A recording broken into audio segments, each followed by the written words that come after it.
Alrighty.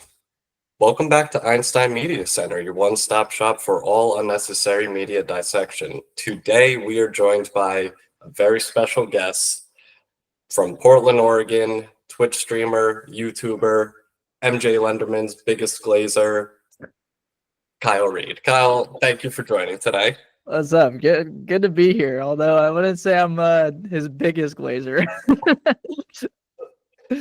It's funny, I was watching your year-end video, and I like a lot of singer-songwriter stuff, but you kept bemoaning about how much love MJ Lenderman was getting, and I had listened to a few songs, and I was like, I got to give it a shot because I got to see what people are making all the fuss about, and I kind of agree, a bit overrated.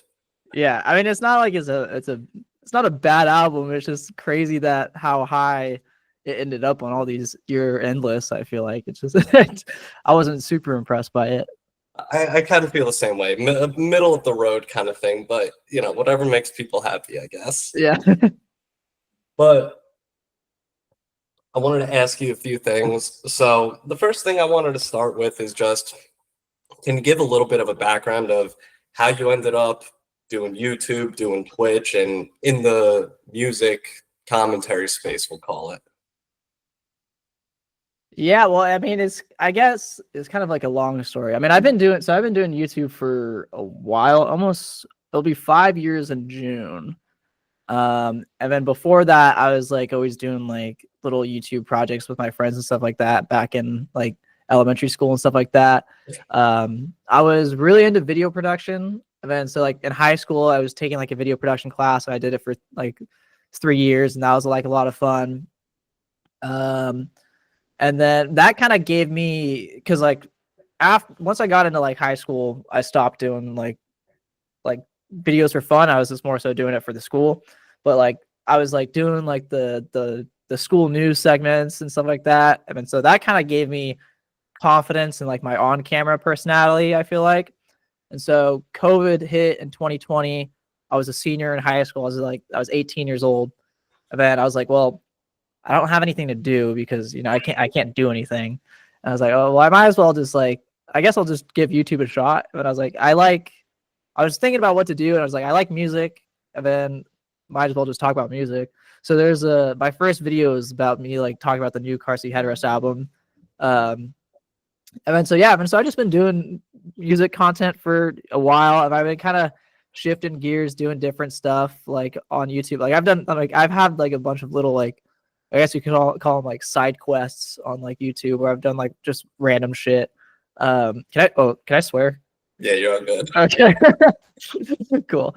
But yeah, I mean, so I've kind of gone like in and out of like the music content creation sphere, but always creating content. But now I got into Twitch streaming, so I thought it would just be a fun way to connect with my audience.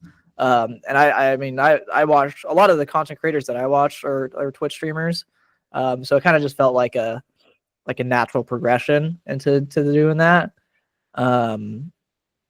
Yeah, I mean, that's pretty much, it's been a long journey so far, and it's still going. Like I still got like full steam ahead. So How was the switch from, doing primarily YouTube and longer form or more planned out content to moving over to streaming? Like, what was making that switch like for you? that's interesting. So I've only been streaming since December. I definitely feel like I'm getting better at it. So it's been, it's interesting. You have to like plan stuff out a little bit more, but this then also in the sense it's more like loose too. But it definitely helps to have some sort of like, you gotta have like, so I have like segments planned for the most part, where like I'll start off the stream where we'll just be talking about like random like music news and like what's coming out, what's happening. And then I'll go into I'll have like a planned thing that I want to turn into like a video. So like yesterday, for example, we did a stream where we listened to like, the idea was 0 out of 10 songs by 10 out of 10 artists. And so like, we're just listening to like all these like really bad songs by like really good artists. And then after that, we just like went into like just like listening to like random music and having fun. So it's like a bit more like loose form. but at the same time, you got to have more of a structure to it. But also you're on camera talking for like I'm doing like 4 hour long streams. So that's also a big difference from like when I record, it's more of like I'm filming for like 30 minutes to an hour max. If that, like an hour is a rare recording session. So you're definitely on camera and you're talking a lot more than like you would be like filming. So that's also an adjustment. But one thing that I really like about it more than YouTube is like the instant feedback. So like I say something and then chat like instantly like responds to me, and then like we like riff off of each other. Like that's been fun because that keeps the conversation going. Yeah, that's really cool. It's funny. I don't mean this to sound negative, but it's like it's really nice to have that instant gratification of like this is working, this is, you know, resonating with people. That's a really Totally. interesting thought. Totally. Yeah. Um, how do you come up like those planned segments? I imagine it's hard to keep things fresh if you're going to be doing it either every day or a few times a week. Like, how do you brainstorm these ideas to keep people engaged? Yeah. That's a great question. I need to get better at it. I've been kind of slacking on it. But I've got like a running list of like ideas that I add to every now and then of like things that I should do. I'll take a look at other like channels that are like in the music scene. I'll look at like what they're doing and like other popular videos, try to add my own little twist to it and stuff like that. And I kind of got like these ongoing projects too that help with like the segment. So like one of the things that we're doing right now is I'm trying to recreate Heaven in Las Vegas with just my voice. So that's been something that we've been doing on stream. And then I'm trying to learn how to DJ. I got a DJ deck over there. So that's something that I'll do on stream every now and then too. So that having like those ongoing projects helps too. But I just try to brainstorm. Like I said, I got to get better at it. Like the goal would be to like brainstorm every day, but I'd probably do it like once a week. How do you, or maybe this is a better question, with the shift to this real-time content, do you find yourself like thinking consistently more about content, like what you brainstorming for a new idea to do on stream versus when you were primarily doing YouTube and was like, I might have a little more time to kind of think about or plan out a video? No, I think I pretty much think about it like the same amount. Like a lot of, I honestly would argue that like I think I used to think about content a whole lot more back in the day than I do now. Because I've been doing it so long, I feel like I've kind of gotten to like this like autonomous flow of it. I'd say what's really interesting is that when I'm streaming, it's more so of like in the moment I'm thinking like, okay, because like one of the things that I do too when I stream is like I turn clips of the streams into like YouTube shorts and like Instagram reels and stuff like that. It's like there's like times where in the moment I'm thinking, okay, this is something that I would turn into like a reel. This is a good moment to keep in mind. And sometimes I'll like see something pop up on Twitter and I'll bookmark it and I'm like, okay, that's something that I'll bring up on stream because that's like a good clip. So there's definitely like I'm more like on my feet with it now, I feel like, than I was back then. Cool. Was, you know, I know you said you kind of ran with this when COVID hit, you're senior in high school, all that. Was it always the plan for you to try and do something creative with your life, or was this just like kind of fell into it kind of thing? No, it was always the plan. I didn't know. Well, I still don't really know what is gonna come of all this, but like it's always the plan to do like something creative. So like like I said, when I was a kid, I was doing like a bunch of like YouTube stuff.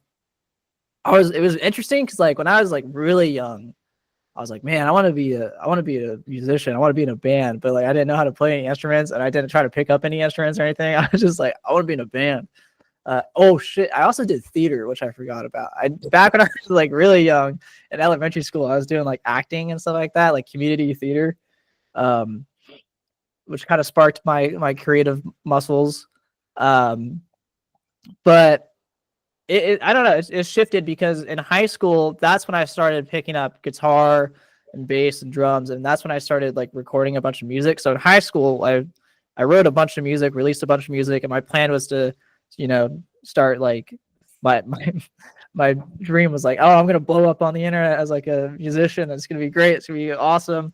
I was inspired. I don't know if you would know like Will Toledo's story from Car Seat Headrest, but like he like grew this like cult following through like Bandcamp releases, and then he got signed to Matador. I was in high school. I was like, yeah, man, that's gonna be me. I'm gonna get signed to a label.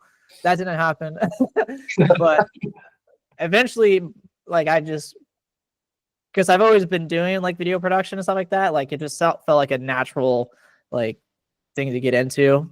So, but wait, what the question was? Has I always been creative? Yeah, but that was a great Okay, response. yeah. So, on one of your channels, I know you made a video recently, just kind of talking about not being like, I'm going to use satisfied, or maybe not satisfied, but like not being elated with hitting a milestone of, I believe it was 1 million views, and that, you felt like YouTube or Twitch really isn't your end game. And you kind of alluded to it before. Like, what is the plan? What are you trying to work towards? Bro, I don't even know, dude. I think whatever it is, I think it'll always probably live on YouTube because I don't think YouTube's going away anytime soon. Like it's a huge platform. And so I don't even know like what the end game like completely is, but I know like it's more so of like I've been pretty clear about this in the past. If you go deep in my content stuff like that, I've always been like open about the idea that like music content creation is not the thing that I want to do like full time. It's not the thing that I want to like create my entire like online persona about. The thing is like right now I feel like I'm kind of stuck in this this loop of doing music content creation just because that's where like the base of my following is. And I also don't really know. I think I'm good at it. Not to sound like an asshole, but I think I'm pretty good at it. And two, I just don't know what other content I would do right now. Like I've tried doing other things in the past, but I always come back to music content creation. So I feel like I'm kind of stuck in this hellish landscape of music content creation. Not to make it sound like I'm suffering. It's fun. I enjoy it. But eventually I would like to do something else. I'm still trying to figure out like what that is. But yeah, I mean I don't know. I have two follow-up questions for that one, but the first one is like, let's say, you knew you'd be able to make it, you knew you'd be able to at least preserve your following and likely grow your following. What would be like the direction you'd want to go for content, if it was outside of the music commentary bubble? Yeah, well, that's the thing, because I've gotten so back and forth on a bunch of different things. Like I tried to do more like they're not like exactly like Mr. Beast ideas, but more so like these sensational like content ideas.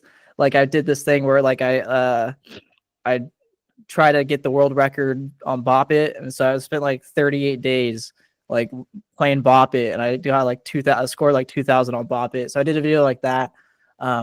Which like videos like that, they're kind of fun, but like something that I realized about like that type of video and like I don't know if you know who like Ryan Trahan and stuff like that is, or like I don't know, I can't think of anyone like Max Fosh, I guess, but like there's like these entertainment content creators that are just purely there for like entertainment.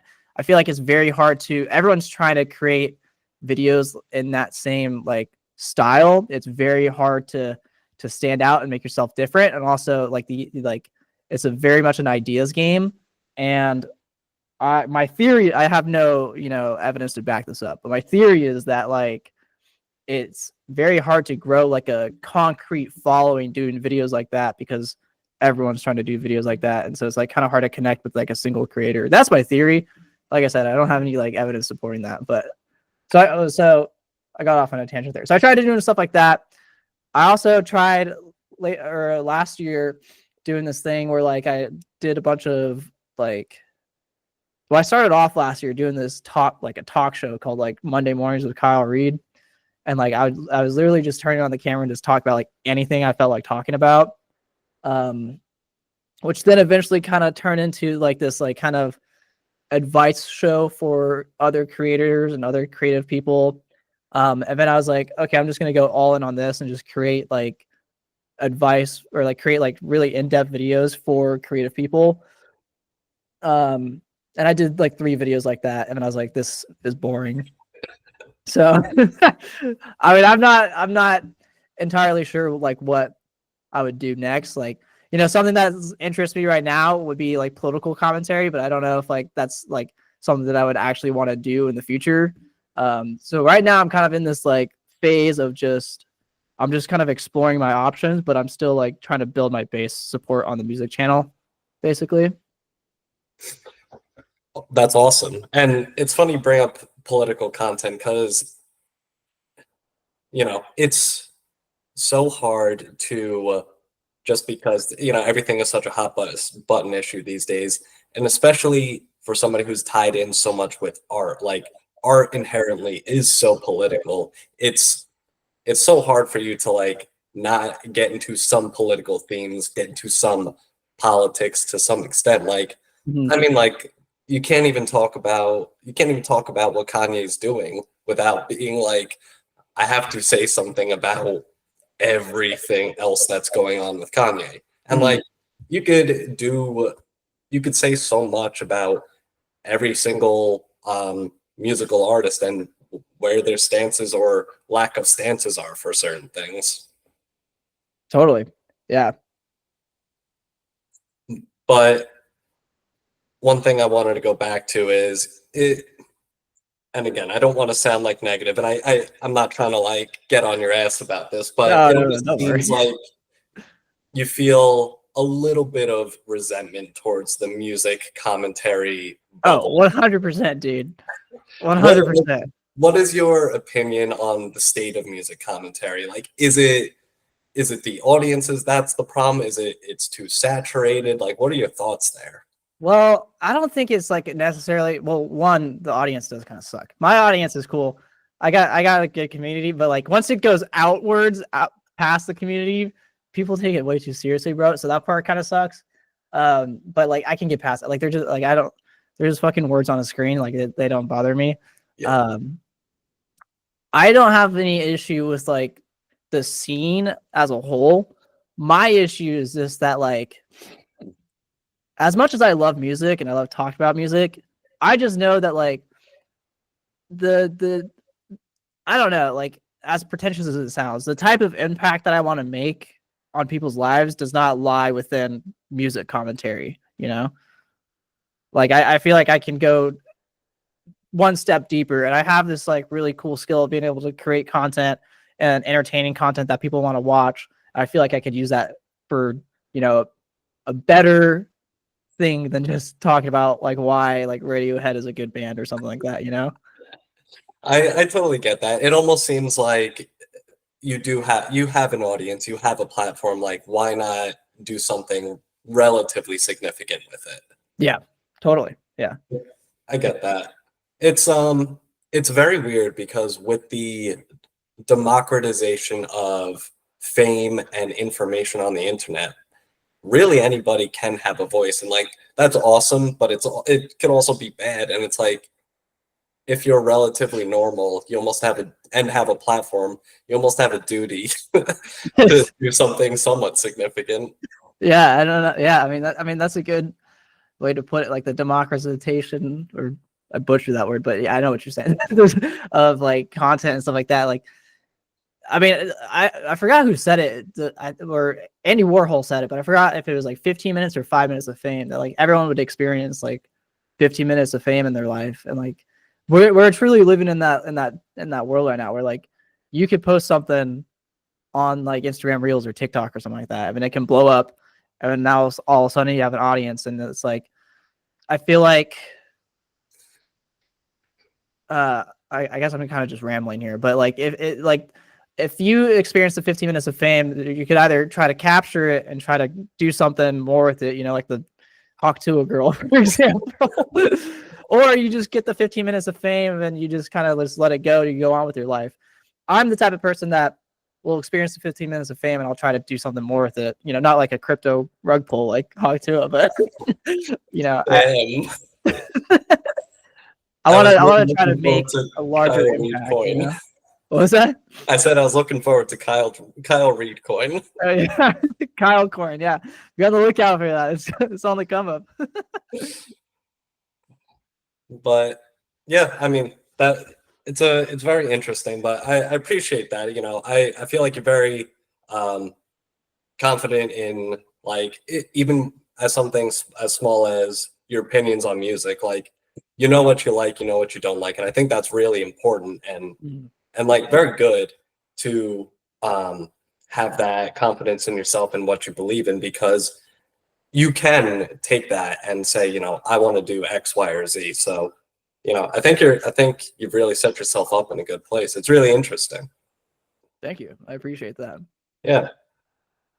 um, and now I know you also uh make music yourself. So you have and my apologies, I forget what the AREX acronym stands for. Um, Alexander's radio experiment. can you speak about that a little bit? Like, is that a side project? Is that really where you would like to go and put all of your energy? Yeah, you know what? And sorry, I'm gonna grab a tissue real quick.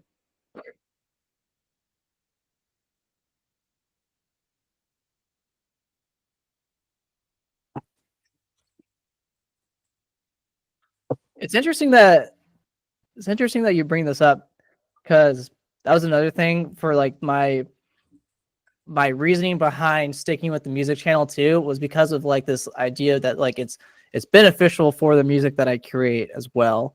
Because if I could grow an audience through content talking about music, these people are lovers of music, they'd be more willing to check out the music that I create. And I've seen that work in real time with this album that I released last year. Um, it's I guess it kind of started as a side project that's been like turned into a main project. Because I used to in high school, I released music under my full name, Kyle Alexander Reid. Um, and I don't know, it's good. I mean, it's just amateur like indie rock stuff, you know. But then I got really into like sampling. I learned how to sample. Listened to like the books and the Avalanches and even Animal Collective. And then I got really into the idea of creating songs using like other songs and stuff like that, and these like sound collages. And so yeah, I just kind of dived straight into that, and then really, it started off as just like a fun little project just to like create like songs out of samples. But then eventually, I started creating the album Corporate House that came out last year. Um, and then and yeah, and last year I actually spent a lot of time working on music. But I haven't. I fell off of that. I'm trying to get back into it actually because I have an album that's basically done. I just need to like finish mixing it and stuff like that. So that's hopefully this year will come out. And is that like a direct follow up to Corporate House? No, completely different sound, completely different themes. Yeah, completely different. Is the plan to release that under the AREX moniker? Yeah. Nice. So that's really where people can go to really follow your music. Yeah, because that's pretty much where I'm going to be sticking with for the time being. I mean, I might switch it up at some point in the future. Who really knows? But for now, everything's going to be released under Alexander's radio experiment. Nice. So, do you mind telling what this album is going to sound like a little bit? I like to think of it as like Avalanches meets Daft Punk. I Okay. think that's kind of the sound that I was going for. Because like the past album was very like Boards of Canada inspired and like Fortet inspired. But this one's just kind of I went full like kind of like Daft Punk mode on it, I feel like. But also I don't know. It's very different, I feel like. in like the sample world, and like that. I mean, that sounds pretentious. I know.